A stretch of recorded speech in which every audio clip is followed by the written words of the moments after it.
Okay. Any second now, I should see TikTok light up and say we're X. There we go. There we go. We're happening. We're happening everywhere. Am I centered? Am I centered? Well, shortly, I expect I'll have a visitor in studio, so it won't matter if I'm centered because I'll have to move over. Hope you're doing well. It is Tuesday, the 28th of March. All day. My name is Sean Shapiro. This is Ask a Traffic Cop, that show on the internet that answers your traffic and police questions. We try and do it weekdays from 10 to 11. And as long as I'm here, I do that. And if I'm not here, I don't, because I can only be where I am. What are we going to talk about today? Well, we do what we do every day, which is answer your traffic and police questions. Of course, that requires you to ask a question in order to get an answer. Otherwise, I'll talk about stuff that matters to me. So if you want to ask a question, please. Oh, I don't have it on screen. Let me put it on screen. Please go over and use one of our social media platforms. Now, if you're on Twitter, you can't actually ask us anything because it doesn't work properly, at least not right now. We hope it comes back. We can't see your questions on Twitter. So if you were there, jump over to YouTube. It's the best place to be if you're not on TikTok. Now, TikTok is great. We have JD, who is is an executive producer, producers. I don't know what rank of producer you are, but you are a man of many talents, and cutting and pasting or retyping questions that come in for the chat is part of what you're doing. Good morning, Emma. And then we are simulcasting. So this feed is currently going out on TikTok, YouTube, Twitch, LinkedIn, Facebook, and Instagram and Twitter. But the Instagram is vertical video, and we get questions on a different screen. So if you ask questions or if you say anything to us on the other channels, we get to do stuff like this. Saying hello to Tim Shallow, who says, good morning, Sean. All the best. Thank you very much, Tim. Much appreciated. And then, of course, we have Akila Draconis, who I feel like hasn't been here in the beginning of the shows recently, but that's okay. We accept you whenever you show up. Greetings and salutations. You missed it yesterday. Yes. A man who is busy doing other stuff and things in the traffic world. Good morning to Tracy and Rod Thibault and Nicholas.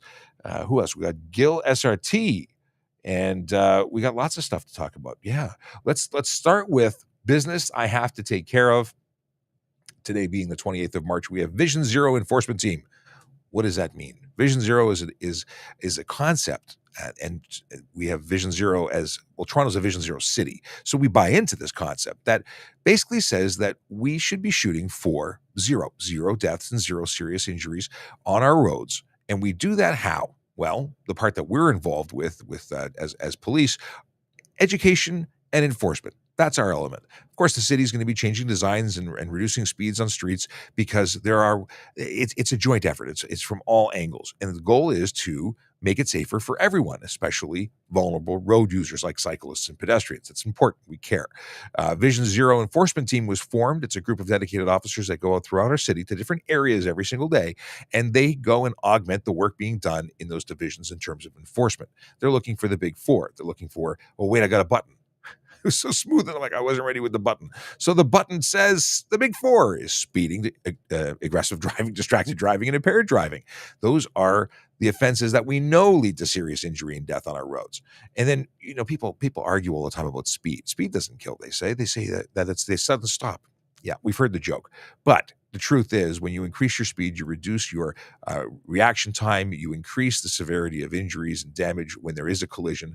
And we want you to slow down. We want you to be following the rules, be courteous to one another on the road, because that matters. Of course, distracted is a huge problem. In fact, the leading cause of collisions, regardless of severity, is being inattentive. It doesn't have to be on your phone to be distracted, even though the distracted driving laws are dealing with cell phones. Being distracted, just not focusing on the task at hand, arriving safely, making new pronunciations.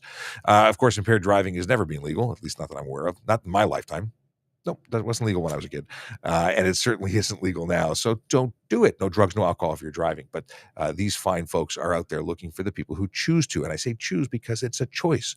No one just by accident gets behind the wheel and does these things. It doesn't happen without your involvement. You're the driver. Take responsibility. So where are they today? 23 Division and 55 Division. Those are the neighborhoods of Rexdale, Jamestown, Martin Grove, the Beaches, Riverdale, Danforth, and East York. Neighborhoods where real people live, work, and play and deserve to be able to do it safely.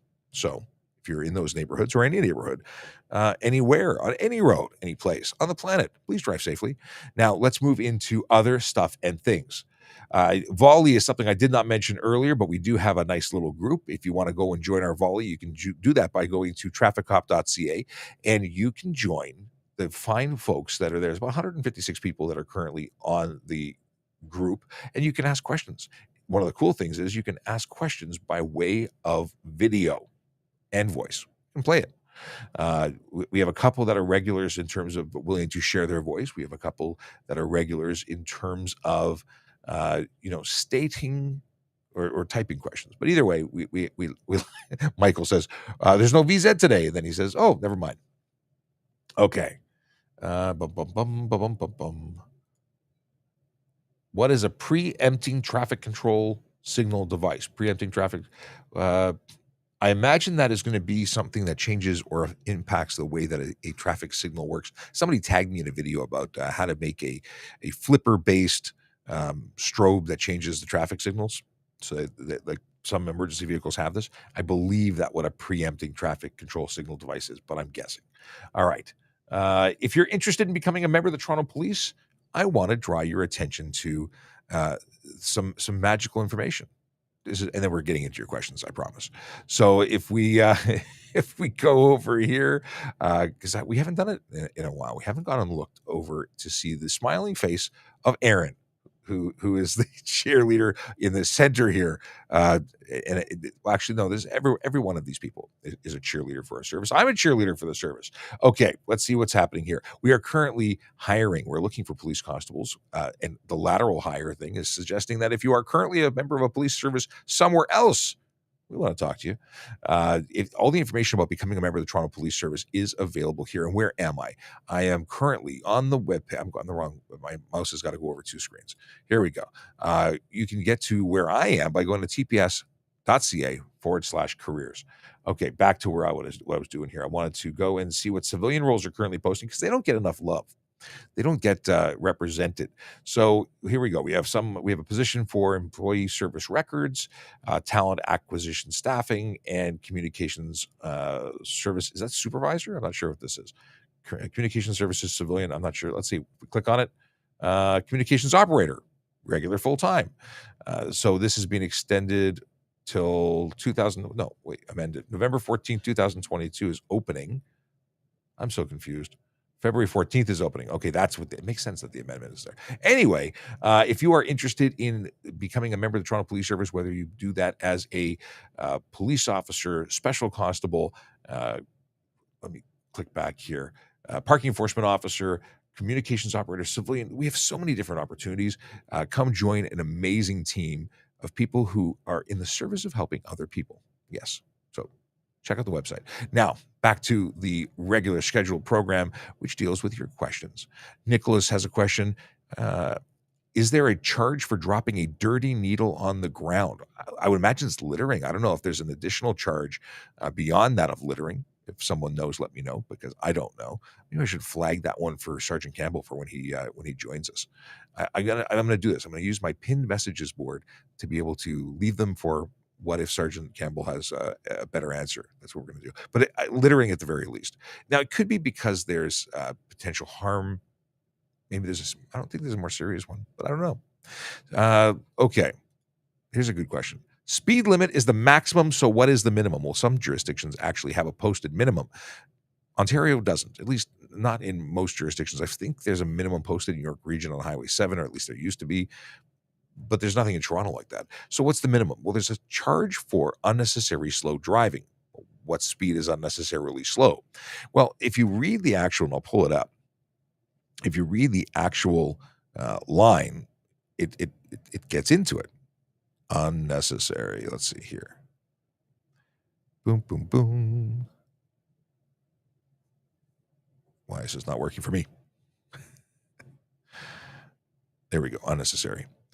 Unnecessary slow driving. So it's Section 132 of the Highway Traffic Act in Ontario, and it has a $180 fine and 2 demerit points. No motor vehicle shall be driven on a highway at such a slow rate of speed as to impede or block the normal and reasonable movement of traffic thereon, except when the slow rate of speed is necessary for safe operation, having regard to all circumstances. Pretty wide open, right? So the deal is that if it's raining, if it's foggy, if it's slippery, Those are reasons to slow down. And the maximum is the maximum, not the minimum, because people seem to think that the maximum is the minimum, that you must always drive at the speed limit. That's not the case. So if you can speed to the maximum, you can travel at that speed, but you can't go above it, even though there are many people who do. Um, yeah, you can do 10, 20, 30 below based on what's necessary. What's unnecessary is when it's a perfect condition and there's no obstructions, driving well below. And of course, if this is increasingly a problem if you're at the left-hand side. I just saw a notice from JD who says disposal of certain dangerous things is prohibited. No person shall dispose of any of the following things in outdoor public places, which includes prophylactics, personal ones, and specifically used ones, or a used hypodermic needle or syringe, or sorry, new or used hypodermic needle or syringe, and that's under the Safe Streets Act. Is there a fine associated with that? I wonder. Either way, it is prohibited. There are additional charges available as I jump back from one topic to another. And let me see if I can find Safe Streets Act here. Safe Streets Act. What does it say? Oh, and broken glass too. Okay, disposal. Let's see if I can find it quickly. Dispose. It's a $125 fine. Yeah, there you go. And it is there is arrest authority. Okay. I have learned something. Thank you, JD, for bringing it to the front, and I can now take that flag away from. But maybe we should quiz Sergeant Campbell when he shows up, see if he knows it. Anyway, you got back to this question of the speed limit and minimum. It is very subjective. It's going to be based on what you believed it was reasonable and why. But if you're driving at 40 kilometers an hour on the highway, the expressway, because you don't like going faster than that, that's not reasonable. So hope that answers your question. If you got more questions, please ask them, because I like to find reasons to look up new stuff, just like that one. And if you're wondering why I'm not in my uniform today, I'm wearing my TSV shirt because I'm going to a school to talk to a law enforcement class, to a justice, is it justice studies, police foundations? Yeah, I'm going to be talking to some students about stuff and things, and I'll be doing that right after the show. So that's why I'm not in uniform, if anyone was wondering. What do we have here? What if you have a proper muffler, but your car is loud? I like it. I like it a lot. I like it in terms of the question. I don't like loud cars. I do like loud cars for like very short periods of time, and that's not when they're speeding by, but when they are, at a car show, you drive by, there's a little, I like that. I personally like that. Is it lawful? Let's talk about it. There are rules in terms of unnecessary. I'm going to look up unnecessary again, so I want to give you the exact wording. Yes, I do. Unnecessary. Here we go. So unnecessary noise reads as follows. 75 sub 4 of the HTA with a $110 fine and no demerit points. A person having the control or charge of a motor vehicle shall not sound any bell, horn, or other signaling device so as to make an unreasonable noise. And the driver of any motor vehicle shall not permit any unreasonable amount of smoke to escape from the motor vehicle, nor shall the driver at any time cause the motor vehicle to make any unnecessary noise. But this subsection does not apply to motor vehicles in the municipal fire department while proceeding to a fire or answering a fire alarm call. Okay, so what's the deal? What is necessary? Well, again, somewhat subjective. Is your vehicle a big V8, fire-breathing machine? That's what motors are. If it has a stock pipe and you're driving it reasonably, it's going to be reasonable. It had to pass certain tests to be passed for sale in Ontario or anywhere pretty much.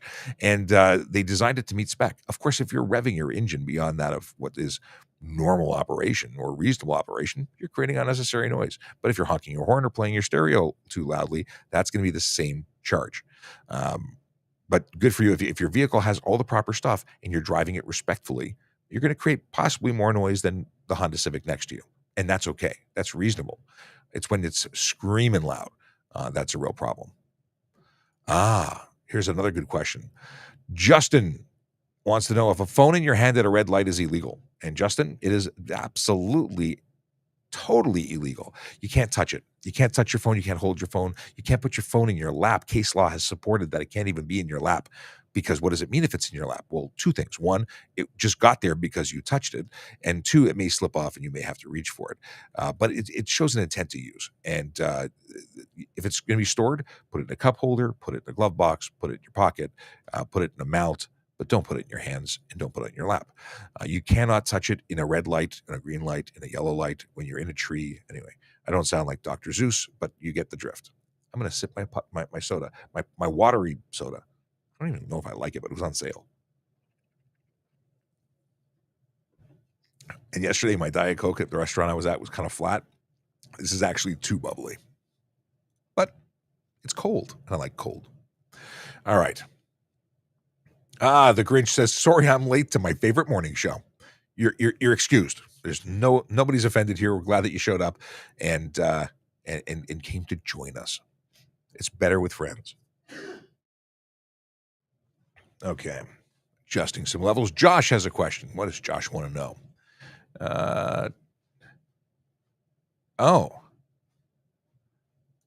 Okay.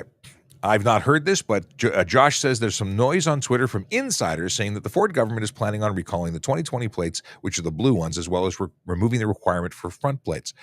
There was discussion about the front plates a number of years ago when he first came into office, and at that time he consulted the people who know stuff, which are I believe it was the OACP, the Ontario Association of Chiefs of Police, and the learned chiefs there said, we need front plates. It's better for policing. It's better for public safety. And based on that conversation, I understood that they canceled their plans to remove it. I understand why they'd want to remove it. It's half price. Producing one plate instead of two is cheaper. So in the purposes of, or in the interests of cutting costs, getting rid of the front plate is good. However, when you think about situations like, I don't know, an Amber Alert, automatic license plate readers, things of that nature, having a second plate is a benefit. And I don't think that they're going to get rid of it, but I could be wrong. I'm not a lawmaker. I'm a law enforcer and educator. And in terms of recalling the 2020 plates, these are the blue ones. They've already ceased the issuing of them, ceased to issue them. They're not good. They're bad. They're illegible in certain circumstances, and they should be recalled and replaced. My understanding is if you're going to renew your plate now, you'll have to go and actually replace it. Yeah, I don't think that you can renew them anymore. I think you have to actually exchange them, but I don't know the details. And what is this? You had follow up. Follow up. What is this follow up? There's some info on Twitter from info. We just said that same thing. Okay, cool. So you said the same thing twice. Chase concurs, saying that he heard the same thing. So I look forward to find out what is the deal with that. And yes, absolutely, nothing could be nastier than flat pop. I don't even like warm pop. Now I know some people that are differently minded and like warm pop. One of them sits not too far away from me, right? Well, not right now, but kind of over there. I don't understand how anyone can drink warm pop. Do you like warm pop? This is now like I should put a poll out. Is this the warm pop people? I don't understand. Okay, Jesse wants to know if they legally need a hood on their car. So I've had this discussion, and I don't know if it's for certification purposes or if there's an issue. I had discussions that suggest it is unsafe and would work towards making your vehicle unsafe for the road. So why would that be? There's a lot of dangerous stuff in there in terms of things to catch pedestrians. Part of the reason we have vehicles set up the way they are with fenders and so on is that in the event that you become in contact, but come into contact with a pedestrian, that they are not caught up into things that move and make more injury, like, I don't know, spinning doohickeys and doodads, like fan belts and such. It could make matters worse. You want people to be able to, if struck, if we can find a positive to a collision this way, that they don't get caught in the vehicle and make things worse. So I'm going to say that it's illegal. I believe I've read it to confirm it, but I can't cite it, and I'm not going to pull up the document right now. Check the Light Truck and Passenger Vehicle Inspection Guide. It's available for free as a PDF online. That is where you're going to see all of this stuff. And I'm told that you can check that stuff. No, it's you can totally check that stuff. You'll see if it says no hood present, whether or not it will certify. If it won't certify, it's not safe. Angela, toppings 46 today. Happy birthday, Angela. I'd sing, but I'm not singing. So I guess I wouldn't sing. I'm not a big singer. I have been known to karaoke. I'm not prepared to do it online. Yes. Okay. Are tinted plate covers illegal? All plate covers are illegal. You cannot have a tinted, you cannot have a clear, you cannot have a license plate frame, even from the dealership that's free. There is no plate covering that is legal. You cannot cover any portion of the issued plate. And this bothers people a lot. But it remains the situation. You can get a $110 ticket for covering any portion of the plate. Now, are we actively pursuing clear plates? I will say that most people who have license plate frames and most people who have clear plates where the number plate, the number portion is legible, have probably had it for a long, long time and never had an issue. That being said, it's technically illegal, and you may find yourself in the coming months being told that, whether it be by way of a warning, an official warning, or by being charged for it, because it is illegal. And there's been a lot of media coverage over it recently, and my understanding is there's been a tremendous number of automated enforcement cameras that have not been able to issue a ticket because of dirty plates. So whether your plate is dirty, uh, blocked by a bicycle cover, peeling or damaged, or covered by anything, expect to be pulled over and charged because it's illegal and you shouldn't do it. Let's see here. So the follow up was Owen asking, are clear ones covered? We covered that already. Okay.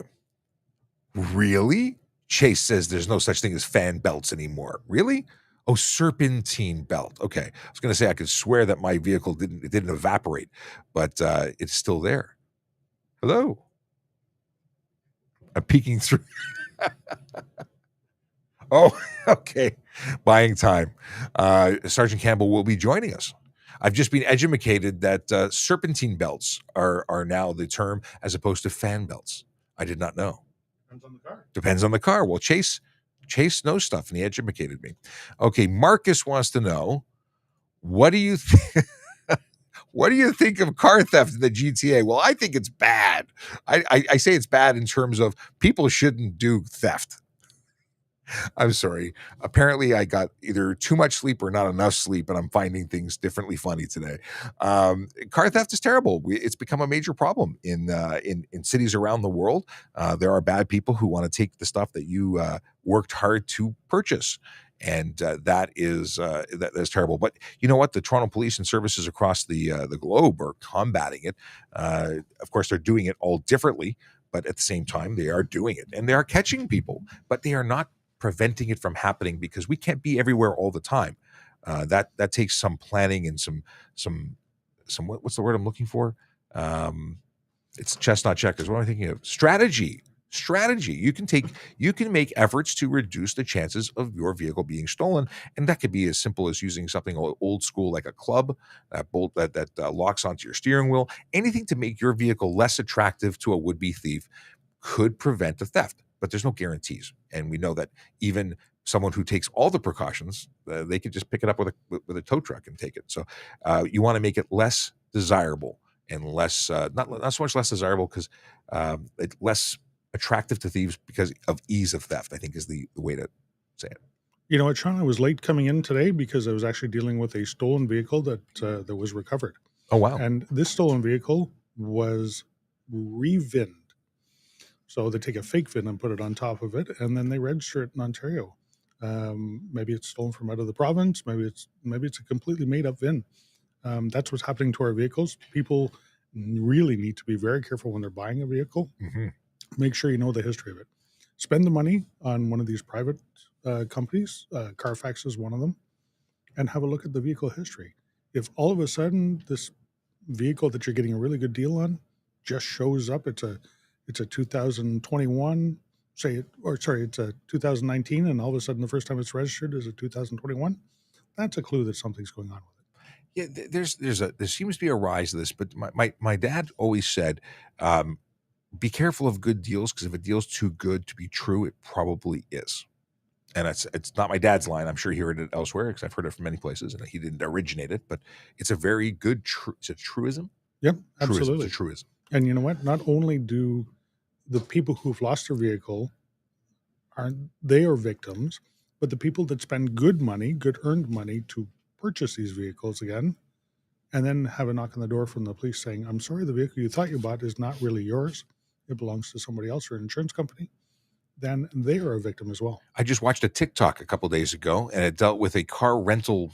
Somebody using a car rental app to rent out their. I think it was a Chrysler. What's the drag? Not Dragon. It's the one that has the drag wheel The option. demon? The Demon. They rented out their Demon. It went missing. It was being tracked. It disappeared. Oddly enough, it was parked at a wrap shop, and then it reappeared. And they went to the new owner's place because the person who rented it sold it, and sold a brand new $70,000 car, or relatively new $70,000 car, for $25,000. The person buying it should have known better. Yep, There absolutely. are no deals. Nobody's that hard up for money. Willfully blind to some people. So such a good deal. Okay. Maybe oranges. Got a good deal on oranges, but not cars. Shout out. Angela. So we gave you a shout out, but this is a second. So my birthday is today, March 28th. I'm 46 years old. Hi to friends and family. Let's celebrate it. Celebrated. But Angela, I'm really glad that you're celebrating your birthday, and congratulations to another Happy magical year. birthday, Angela. Yes. Hope it's a great year for you. Angela's been with us for a long time. She's been very active. Okay. Randy McNutt coming in from YouTube. Let's see here. Why is it not showing? Okay, here we hit the button again. It disappeared. Something happened. Okay, we'll come back to Randy. The Grinch. Father-in-law retired OPP always said the same thing. If a deal is too good to be true, it probably is. I like it. It works for me.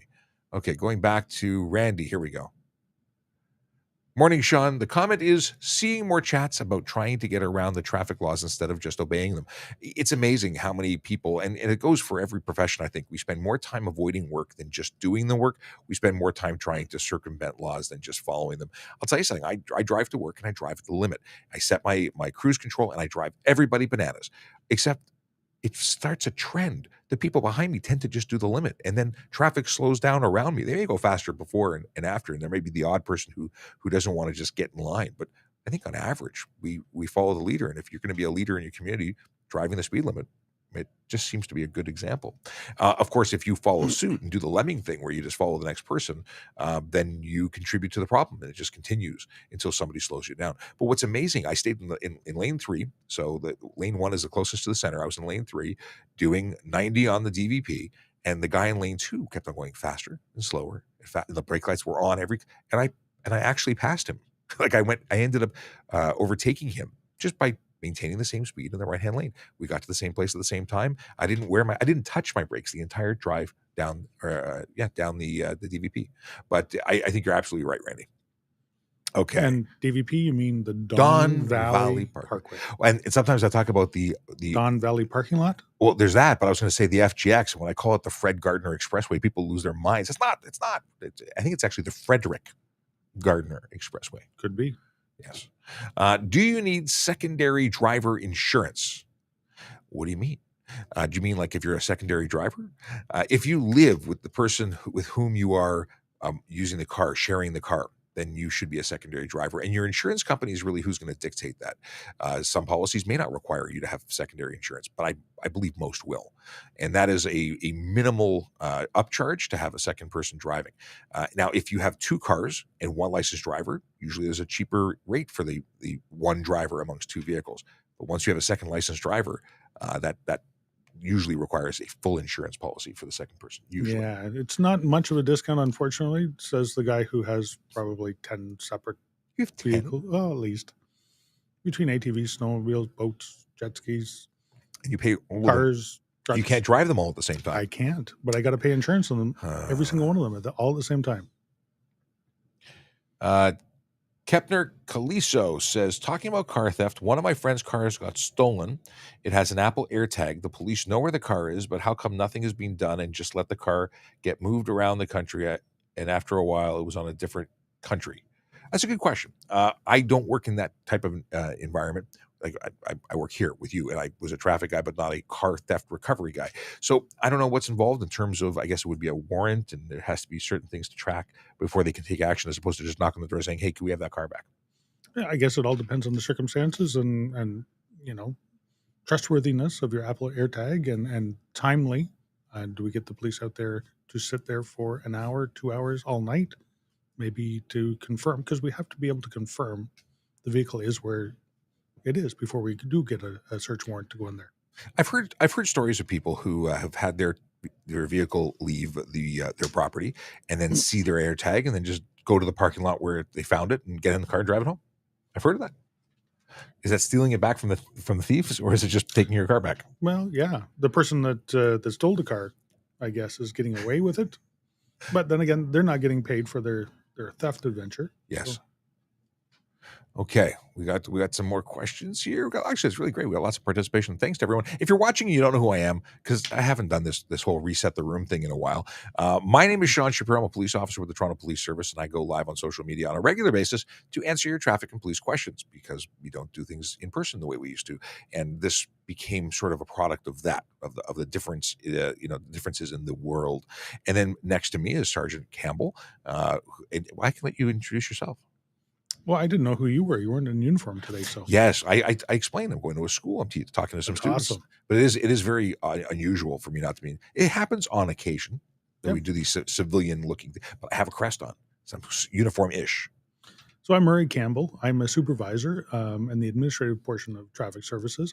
I do a bunch of things up here. One of them is media relations, and I love joining with Sean. It's a great way to get information out. Better you know the information before getting re-educated at the side of the road. Yeah, we people accuse us of wanting to issue tickets, and that the goal is to be a tax collector of sorts. But the goal is really to change driver behavior and make the road safer for everybody. And truth be told, if you do not break the law, you will never meet someone to write you a ticket. Thus, our education is counterproductive to the goal of making money writing tickets because it's not actually one of the goals. I actually would like to put us out of business by convincing so many people to drive properly that they're not going to need us. Yeah, it's funny. I recently bought a shaver. The shaver has a business model where they sell you a shaver and then they don't really sell you another one because they're not disposables. They say it's a terrible business model, and I share the Henson Shaving business model in that it's a terrible business model. We're going to teach people not to need us. By following the law, you won't get a ticket. I like it. I like it a lot. Okay, let's go to Chase's video and see what he's got to say. Put it on the screen. We'll go full screen. See how ready I was to press play? I wasn't ready. Okay, what do you have? So I'm on this highway, and you can see they have these signs to move over, and it's because an unplated construction equipment is driving. Now, this is a highway that has a speed limit of 90. Is this legal? 90, you say? That seems like it's a little fast for a slow-moving vehicle, but they do have a blocked vehicle. What do you say, Sarge? I would say if it is a road service vehicle that is engaged in the actual servicing of that road, it is legal. And has to be under contract or owned by the municipality that actually has jurisdiction over the road for it to be able to travel on there without legally. No other like a tractor like that or articulated tractor can travel on roads. The ones doing parking lots and snow removal, they can't drive on the roads at all. Speed limit doesn't take any. There's no speed limit that you have to follow on there. They have a blocker truck. It looks like it's a ministry issued blocker truck. So I would say that it is. How else do you get that to the location that needs to do some work? Especially if it's in the middle of somewhere. Like they could trailer it. They certainly could trailer it, but what if it's an emergency right now that a water main has broken and the road is falling in? That may be a good enough justification to do that with all the safety things that are in place with it. I think that makes sense. Yeah. Here's the thing. Most laws are based in logic. And logical things tend to be permissible things. Tend to be. Not always. When I started 100 years ago, when I was at the police college, they said if you look at a car, if you look at something and it doesn't look right, it probably isn't. And there's probably a lot to say you shouldn't do that. Yeah, we see our spidey senses are tingling, but in reality, it's just it doesn't look right because it isn't right. Yeah. And that's how common things sense. work. Common sense. There's nothing common about common sense. Could a civilian drive a police car if an officer needed to be taken to the hospital? That's a fantastic question, Chase. Could they? Yeah, if a police officer is directing them to do something, then absolutely. If we're in need, would we appreciate the help? Yeah. If we're incapacitated, that's going to be. I would try and get on that police radio, and it gets more complicated. But yeah, technically, yeah. Yep. Absolutely, especially if somebody's asking you to do it. Oh yeah, the direction of a police officer is a big thing because we can ask you to do a lot of things, and that gives you some authority when you're being directed by a police officer. Yeah, fancy stuff. But please call an ambulance too. That would be. Yeah, I talk about the fact that all the time that emergency medical care is not just a transportation. It's not just a bus ride to the hospital. When I was lying on the street waiting for an ambulance, that ambulance was coming to stabilize me there to ensure that I didn't get transported and get further injuries as a result of someone trying to push me into a police car. Uh, there are reasons that paramedics are paramedics and not just people who carry stretchers. Right. They're not ambulance drivers. Yes. They're ambulance attendants. They are paramedics. Okay. Multiple questions on studded tires. When can you use them? When can you not use them? And where? So if you are a resident of Northern Ontario, and I used to have do I still have it here? I Let me see. believe it's the French River is the cutoff. I have a list of all the places here, unless I Yeah. ask. Oh, here we go. Northern Ontario includes Algoma, Cochrane, Kenora, Manitoulin, Nipissing, Parry Sound, Rainy River, Sudbury, Thunder Bay, and Temiskaming. And if you reside in those in one of those places, you are allowed to have them, and you can use them. You can drive into Southern Ontario for, I think it's up to 30 days while traveling. I think. I've really never run into anybody with studded tires. I saw one not too long ago in the city. Oh. And they were an Uber driver, so I really don't think that they lived in Northern Ontario. I'm going to say probably not. And if they're here for work, I imagine that is going to be an issue. Yeah. So studded tires are good. The problem with studded tires is they quickly wear out the road, especially when the roadway is not at -30 and really, really hard. Yeah, not necessary. Let's see here. Marcus Rashford wants to know, why does police stop chasing while chasing? So chasing is we have pursuits, and why do we stop having pursuits? When it is determined that public safety is at risk and it's no longer reasonable to continue. Or if we can identify the driver or the vehicle. Which would also make it not reasonable to continue the pursuit if we can just get you later. And that's a big thing. You know, our number one goal is to keep the public safe. That's why we're in business. And if we're going to contribute to making it less safe, and there's no justified reason to do that, we're not going to do that. You know what? If it's a traffic infraction, we may not pursue as long until we can identify the vehicle or the driver. If it's something we have intelligence that say somebody is a murderer and on their way to kill somebody and their life is in immediate danger, different situation. Then it's a different situation. So everyone has to be weighed on its own merits.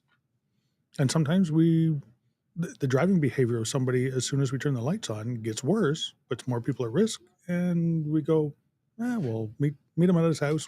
Yeah, and there's different ways to input. We can get more people involved. We can phone a friend who has a helicopter. We can do all sorts of things to take alternate measures rather than just pushing someone to go and continue a pursuit and maybe cause injury to somebody who's not involved.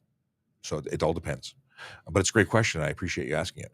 War in Toronto has a follow-up. Do you need secondary driver insurance even though the car is insured by the primary driver? So we did cover this. In Ontario, vehicles are insured by the owner generally, but they have to be insured to be on the road. The driver that is listed as a primary driver is the primary driver, and if you're going to be a secondary driver, now if I'm going to borrow Sergeant Campbell's car, we don't live together, despite the fact that we may look similar. So if I borrow his car, he can lend it to me. But if we were to live together, then I would have to be a secondary driver on the policy for most insurance companies because it depends on the insurance company. And you're under 25 years old as well, so my insurance company probably wouldn't cover you. Yeah, that's what it is. My fresh look now that I cut my hair. Let's see here. We talked about that. We got Big Jeff Fresh in the room. I don't want to say in the house because it sounds too DJ, and then I got to press the the button. It sounds wrong. No, I'm not a DJ anymore. Anyway, so what do we have here? We got we covered. Chase says. Interesting. What does he say? He says, a good thing to know is, VINs are often placed under the hood, in the driver's door jamb, and other places around the vehicle. Be sure to check all the consistent that all these are consistent with registration. So this is following up on the stolen vehicle comments earlier. Now, just to bring your attention to something else, trafficcop.ca is a website that will take you to a link tree. The link tree is it's just a URL to a link tree. It's my link tree, which has all of our social media links to our other platforms, links to our what is it called? Podcast. It also has some great useful links at the bottom, and that is for checking the license status of an individual. So if you are going to loan your vehicle to somebody, you want to make sure that they have a license, because guess who's responsible if they don't? You are. And that's pretty important. So you can do that. You can also check for stolen. You check the VIN numbers for stolen vehicles. So if you're buying private sale, let's see. I'm gonna go to the website if I can actually type the website out. So if you're lending your car to somebody else to drive, the obligation is on you to make sure that they're properly licensed and that the driver's license is not under suspension. 100% it's you. Every time you rent a car from a rental agency, they will do that without you even knowing. So here's the driver's license check thing. It's the driver's license check button. Did that work? It did work. It's doing it. It's just slow. It's thinking about it. While we're there, there's information for new residents and visitors. Regardless of where you're going in Canada, there's a link to the information you need to know about driving. There's the check to see if it's stolen link. Hey, that one actually loaded. The other one's still loading. Oh, it just showed up. And it can't be reached. The MTO one is down. Oh, well. It probably is something to do with our security and would likely work where you are. But this is great information. And of course, the big one that's important is renew your license plate. Many people don't understand that now that we're not issuing, or that the ministry is no longer issuing stickers, that they don't have an obligation. They believe they don't have an obligation to renew. It is free, but you must do it. And if you don't, it's a $110 charge. Fine. And we are issuing val stickers, validation stickers for license plates, and it depends on your vehicle. So you may actually own a vehicle or operate a vehicle that it is required to have. Make sure you check it. Like snowmobiles. Yes. Motorcycles, however, even though mine's parked in the garage and has been since my collision, yeah. Kavik, is that? Am I guessing pronunciation there? Why does Ontario have such bad roads, and why does this never get addressed? You just addressed it to everyone who's watching. I don't know. I haven't noticed roads being that horrible. I know that we have seasons that cause all sorts of things where water gets in and expand and contract, and it's boo-boos on the road. That's the main reason we have potholes on our road, is actually because of that. Because in southern Ontario, the weather can change from +5 to -5 to -15 in one day. And every time it goes to +5 and the water melts, or the salt gets put on there, causing the water or the snow to melt, and then it freezes again, it expands and contracts. So, yep, if you go to other jurisdictions like, say, Alberta, they don't use salt out there, they use sand. And the weather is so cold out there that it doesn't actually unfreeze and then refreeze so often as it happens here. So, and why are they not fixing it? Well, you can always call the municipality and get them to come out and deal with a pothole that may injure your car. But yeah, they just don't have money to repave roads. Mind you, if they damage your car, I understand that you can go after them for up to a certain amount of money. There's some policy or procedure of dealing with that, which I've heard of people having to do. I've never had to go do that, so I don't know what they're on the hook for. Mercedes wants to know, can I put some pink tint on my side and back windows of my car? I assume your car is opposed to somebody else's car, because that would make a difference. The rear windows, the ones behind the driver row, so rear passenger and rear, could have pink. That there's no ruling about that. And in fact, the ones left and right of the driver could be colored, because it matters about it's about how much light you're restricting, not about what color or shade it is. It's about how much light is being restricted. So you could, by my reading anyway. If you change the ability to identify somebody inside by changing the color, it's like the colored license plate covers that actually changes the color of the license plate, how it appears behind it. That could be a problem. Interesting. Okay. The big thing, the regulated windows are the ones left and right of the driver. For sure, you want to be careful of those, and the nothing can be on the windshield.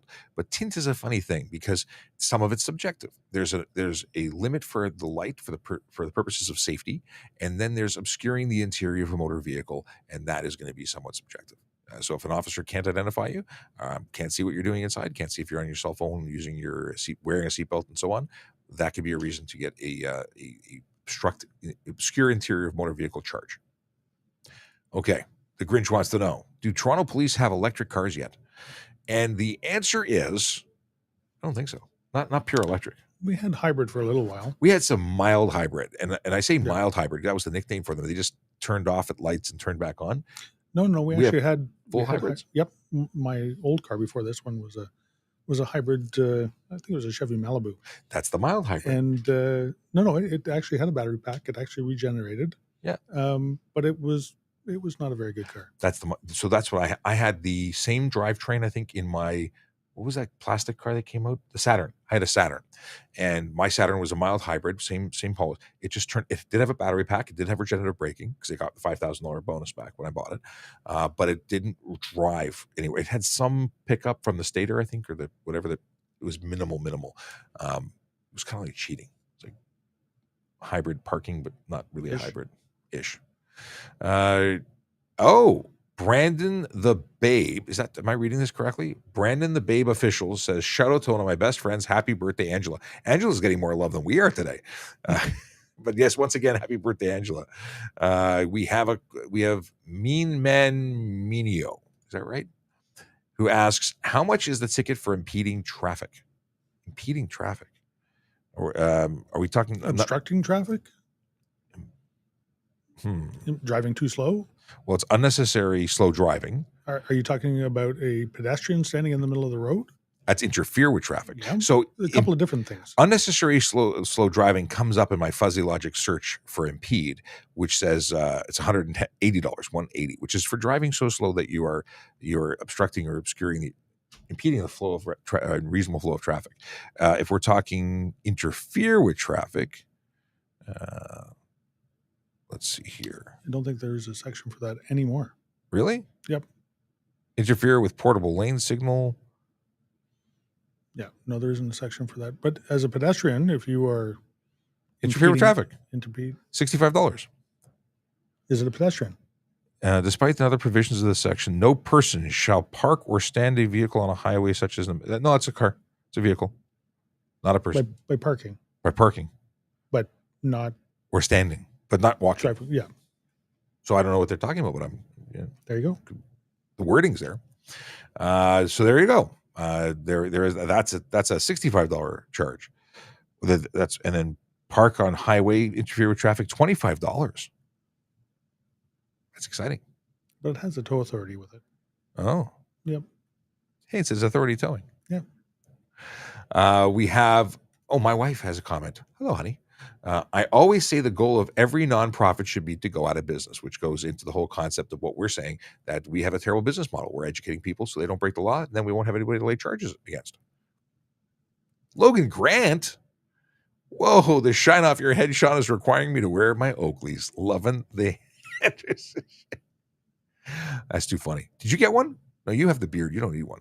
I'm really all about this shit. You're talking about me?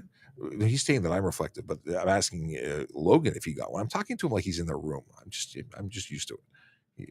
Yeah, he's got a podcast. He's launched a podcast where he talks about stuff and things. Stuff and things. Yes. Let's see here. Akela Draconis confirms the names. FGG. No, really? Frederick Goldwyn Gardner Expressway. We've been saying it wrong all this time. It's the FGGX. Yeah, I don't think so. Really? It's the FGX. Well, he's a Toronto traffic guy. Yeah, well. Okay. What is this? The Grinch says, once a car leaves the country, it would fall under international laws, which today aren't super strong between countries on car theft rings. Interesting. I don't know if you've seen these, but on some social media platforms, I've seen photos of vehicles for sale that still have Ontario plates for them, but like in the islands. Yep, absolutely. But they didn't even bother taking the Ontario plate off. Yes. Okay. And unfortunately, I personally believe the car companies are not working that hard to stop this from happening. Well, they say that the best vehicles for preventing car theft were back in the day. General Motors had chips implanted in the keys. Yep. And those were allegedly impenetrable. You couldn't fake them. So My car that I drive now, which is a Chevy Colorado, old school, has a key with a chip. Very hard to steal unless you get my keys. But you know what? Think about it. Now that I'm on this, Sean, think about this. There's a car manufacturer that manufactures cars, say in Ontario. They build a car here, a high-end car. They sell it to somebody in Ontario. It's great because they don't have to do any import laws or, pay tax levies or things like that. Yeah. Well, it gets stolen from here, and the thief sells it to somebody else who ships it to a different country. And the person here has insurance. So then they get to sell another car here. So this is that. All of a sudden, your first car is in a different country where it didn't cost anything for them to take it over there. That car now needs service and parts and so it's like the planned obsolescence of other products. What a great way to get a car into a different country, not have to pay for it, and then you sell another car on the behind of it. So that is not nice. No. But I could see how they'd be less inclined to fix the issue. I think they should be mandated to do it. I agree. The Pokey Turtle says, lots of lifted trucks with big wheels with wheel wells illuminated. What's the charge to the driver? For wheel wells illuminated or for the super big lifted trucks? There are maximum heights. My understanding it's a 3-inch lift is the maximum. And I was actually watching some videos while working on another project that suggest in some jurisdictions anything over a certain bumper height are absolutely prohibited for the road, and yet people do it anyway.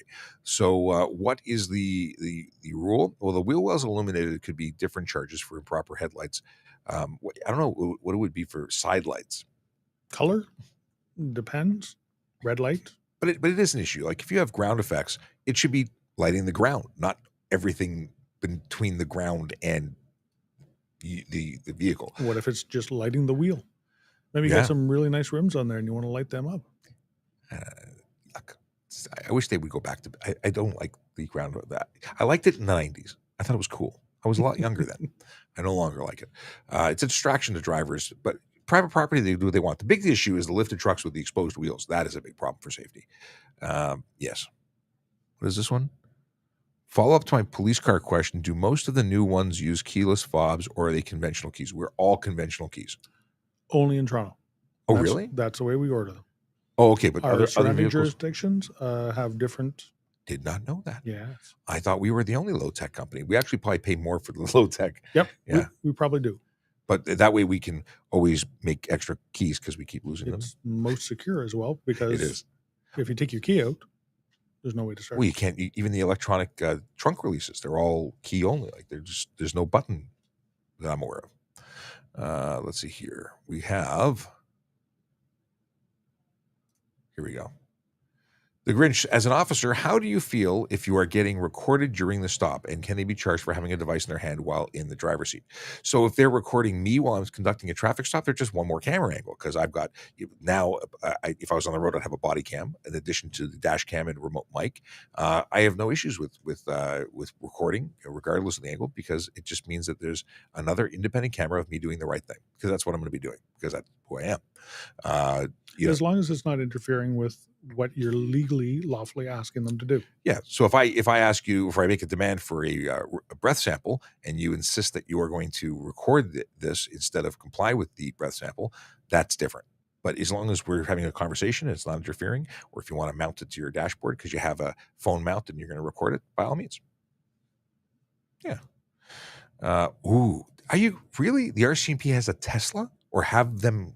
How would you do that? We drive all the time. Our vehicles don't have time to be down for charging. When they get into the hot swap, the RCMP has a different area to patrol, and maybe they're not being run all the time. Oh, here's a good charge times. Yeah, eventually they're talking about technology for swapping batteries, so that might change things. What's the rule on having a decal on the lower front window? If it is in the path of the swept area of the window, it's an obstruction. So you can't be looking through a decal. And if your car is manufactured 2017 or later, you can't have it on the top of the window either, even in the non-swept area. Really? Yep. Is that for the sensors? Someone told me it was sensors related. It's the same as the blue tinting. Oh, look at that. Chase just put up the picture of that's actually very odd looking. Let me put that on screen for everybody else to look. I'm curious. I don't mind it. Is that a Y or a 3? How long does the battery last for? That's what I want to know. you have to plug it in. It's going to make Tesla jokes. I actually kind of want a Tesla. Actually, I have a deposit down. I put my $150 down on a Cybertruck. So I'm technically an owner. No, No, you're in line. I'm in line. But that's a good deal. My friend put for his Model X a $5,000 deposit. So only having to put down 100 US or 150 Canadian at the time, I think I got a good deal to be in line. $5,000, I wouldn't have done it. What is the rule? We just talked about that. It just says Randy McNaught there. I like his comment. okay. Let's see what Randy's comment is. The tint on the front side windows may meet the light transmission limits, but as the atmospheric conditions or time of day may vary, it may very well obscure viewing in car to identify driver. It's absolutely correct, Yep. and we talk about that all the time. Many people discuss the concept, and coppers at the time were getting upset because I was saying that it was legal with 30%. Well, yes, it's legal for safety, Legal to get license plates put on it. but not necessarily legal to drive around. So I found a great video, and I'll have to share it. I'll reshare it. I don't know who this creator is, but he took tint at different levels and made stripes of tint, 5 different tints, so you could see how much it interfered. Okay, JD's typing some stuff. What does JD say? RCMP most likely in lower mainland BC, not cold there. Battery life would be bad in northern cold climates. Interesting. Yeah, battery technology is really tied to temperature, very heavily tied. Which is bizarre because when I'm using my GPS outside in the cold weather, I put lithium batteries in it because it lasts longer in the cold. Oh, interesting. Apparently, there's new battery technology. I went to a symposium with the traffic Ontario Traffic Council last week. Oh, did you? I didn't get to go. No, you did not. The food was okay. Pastries weren't the best. No, but the service at that hotel was phenomenal. Anyway, apparently there's new battery technology that they're looking at, which is much more stable and does not burn as hot when it sets on fire. Because the big issue with lithium ion is they are super hot. Yep. And take a long time and require all sorts of different efforts to put it out. Steve Robertson has a question. Let's see what he says. Any thoughts on changing roads like the 401 to concrete from asphalt? I would love it. Yeah? Absolutely. Pourquoi? It's smoother. It's more stable. They cut lines in it to allow the water runoff, so it does not pooling, and it's more expensive at the very start. It pays over time. But it requires less maintenance over the years. So, Highway 115, portions of it. The original part of the highway was all cement. Love it. Cool. Well, I talk about super slabbing it. I think that's what I'm talking about when I go and travel in the States. A lot of the States is concrete. Yep. Okay. Are laser jammers illegal? See. Yes. Anything that prevents police from enforcing speed measurement or in measuring your speed in order to enforce speed limits is illegal. So jammers are illegal and falls under the same section of code that deals with radar detectors. And we, of course, have the search seizure authority when we believe that those are employed. Yes. Cohen Shikolsky. I don't know if I pronounced your name right. If I didn't, too bad. I'm sorry. I make my best efforts. How often do police pull people over for loud sound systems? Depends on how often we hear them, and it depends on the officer.